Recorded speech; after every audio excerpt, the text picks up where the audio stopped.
If you run a B2B company and you're serving enterprise level clientele, you might be wondering if podcast guesting is a strategy worth investing in. Are enterprise level companies and their decision makers listening to podcasts? Is this a strategy that is worth your time? Well, that's the answer that we're going to dive into today. I am joined by Interview Connections client Mike Maynard. He is the managing director and CEO of the Napier Group, which is a $7 million PR and marketing agency for B2B tech companies. He is renewed with us a couple of times, so it's safe to say he's been enjoying the process and seeing success as a podcast guest. So, Mike, thanks so much for joining me today to share your experience as a podcast guest.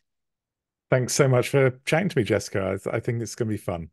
Yeah, so tell us a little bit about your company and your clientele. Let's start there.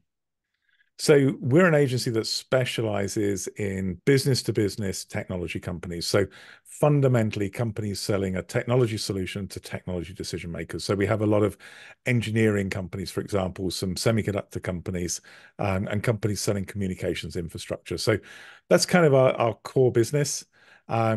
There's a mix of sizes. Certainly, in some areas, we have a few startups, but the majority of our business comes from enterprise B2B.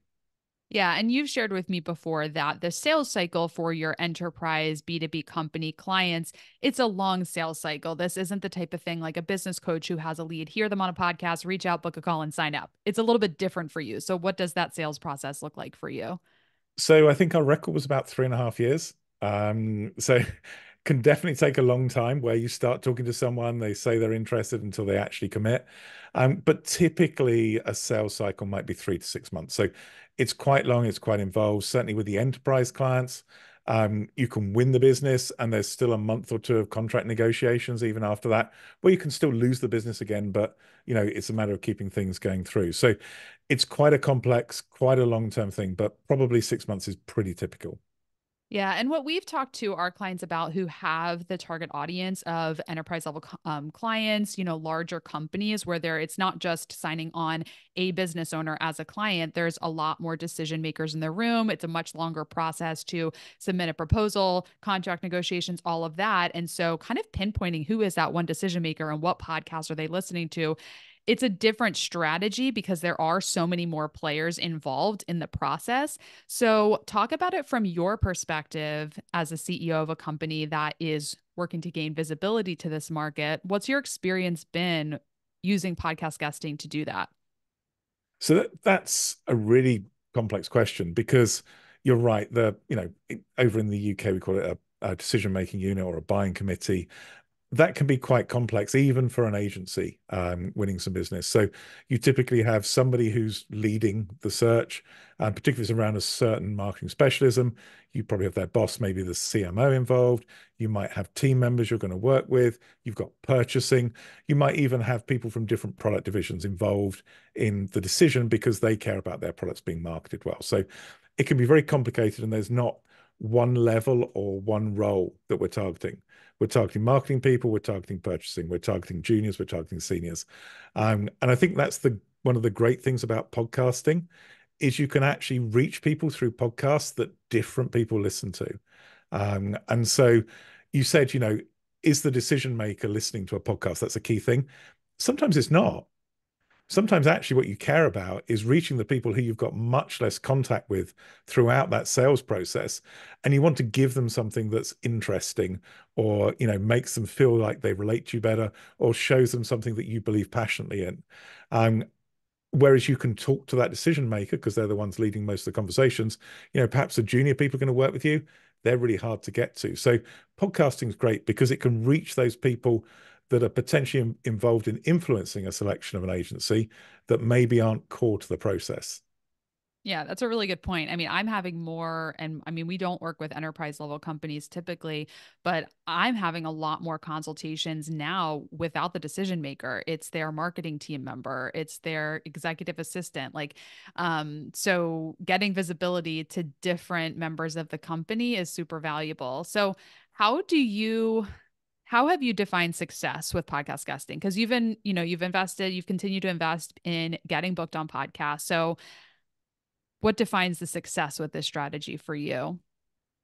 So that's a great question. And we probably take a slightly different view to a lot of people in that leads directly from podcasts are not our metric for success. And there's a couple of reasons for that. One is that it's hard for us to reach people that are necessarily looking for an agency that have a great fit with us. You know, it's a relatively small number of people in the world.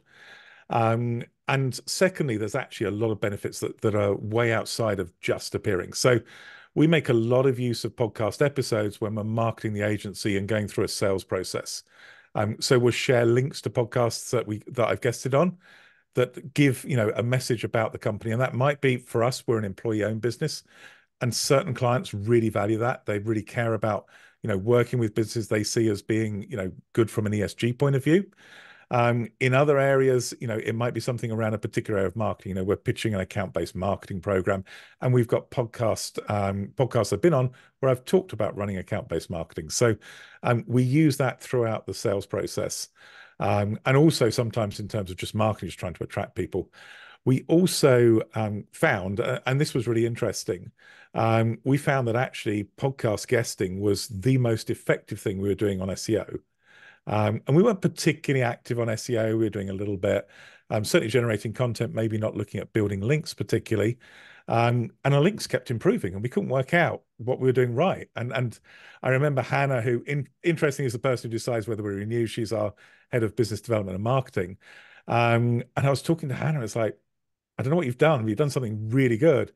And she said to me, I don't know what we've done. And so we looked into the data, and we found out that the majority of those high value links were actually coming from guesting on podcasts.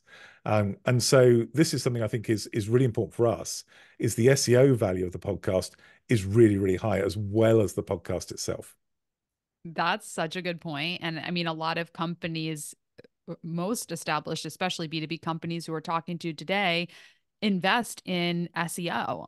Maybe it's a part of what your marketing agency provides, or you're investing in it directly. Can you ballpark, being an agency owner, what an SEO investment looks like? I mean, I'm just curious how it compares to an investment in podcast guesting. So typically an SEO investment is going to be a lot more.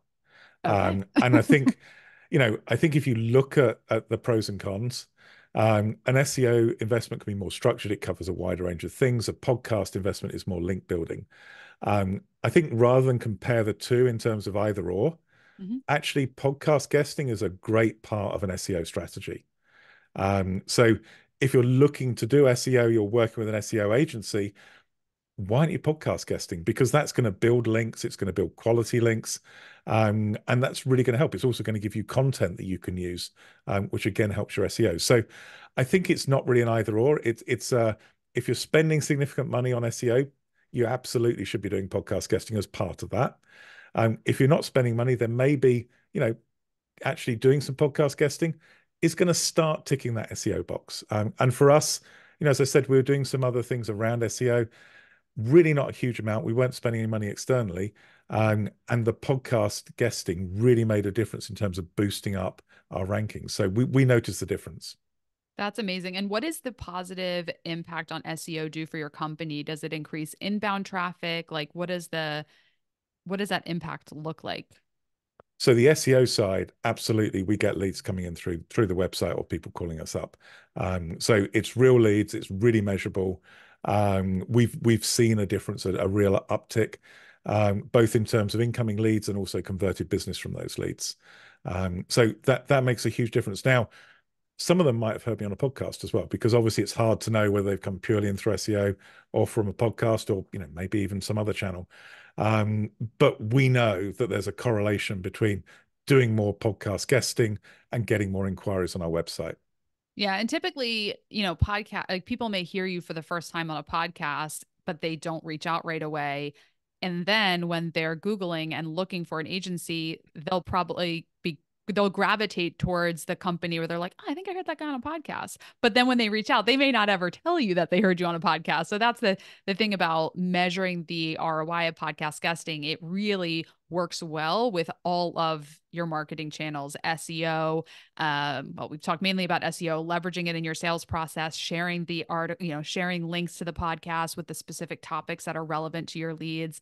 So any other tips or anything else you want to share, Mike, with those listening who are serving those enterprise level clients and they're curious, how is this going to work for me? So I think one of the important things is not to look at number of listeners of the podcast. Firstly, that's never a particularly precise metric. So I don't think that that's a great thing to look at. And secondly, honestly, enterprise marketing podcasts, they don't get huge listenership. There may be hundreds for a good podcast, perhaps low thousands. So it's not about volume; it's about quality and what it does to your reputation. And the great thing is these are, as I say, maybe 1,000 or two listeners. You can actually get on a podcast that's got that many listeners that is one of the most respected podcasts in a sector. It gives you huge credibility, far more credibility than just the number of listeners. And what you should be doing is proactively sharing your appearances on podcasts. And I'll be honest, I mean, I know we've done some things where we've shared podcast appearances. People have been genuinely impressed by my appearance on a podcast, and I know they've never listened to it. But it's just that I appeared as a guest and they've seen me as a guest. And it feels to them like somehow I'm an important personality in the industry because I'm getting on these podcasts. So I think, if my one message is that yes, it's great. Getting on these podcasts is important. A lot of your customers will listen to podcasts, and if you're consistent and work at it over a period of time, you'll almost certainly appear on podcasts that your customers or your prospects listen to. But in reality, for B2B enterprise, there's way more benefits than just the person listening at the time. That bit of luck that you hit someone at the right time. And if you're actually prepared to put a little bit of effort in as well, you're not only going to get the free SEO benefits and you're going to get the credibility from people seeing you, but you can also share links to episodes. And that makes a huge difference. And I think, particularly in enterprise sales where that process can be slow. And, to be honest, we all sometimes sit there and go, I've tried everything. What else can I do to impress this prospect? Having a whole bank of podcast appearances that you can share is a wonderful resource because then there's always something that you can use to impress your prospect and turn them into a client. Awesome. Mike, this was so valuable, so helpful. I want to encourage everyone who's watching and thinking, okay, podcast guesting sounds great. How can I get started? You can go to interviewconnections.com/call, and that'll bring you to a form where you can schedule a free consultation with me to talk about working with Interview Connections. Mike, how can everyone find you online? So the easiest way is to find me on LinkedIn. I think that's normally the easiest place for most people. Mike Maynard, my company is Napier, Napier. Or you can even email me. It's mike@napierb2b.com. That's Napier, the letter B, the number two, the letter B.com. I mean, just send me an email if you want, and I'll be happy to share my experiences. Amazing. Thank you so much. Again, interviewconnections.com/call will take you to the page where you can schedule a free consultation to learn more about how Interview Connections can book you on podcasts, just like we're booking Mike. Thanks so much, everyone, for watching. And thanks so much, Mike. Thanks, Jessica.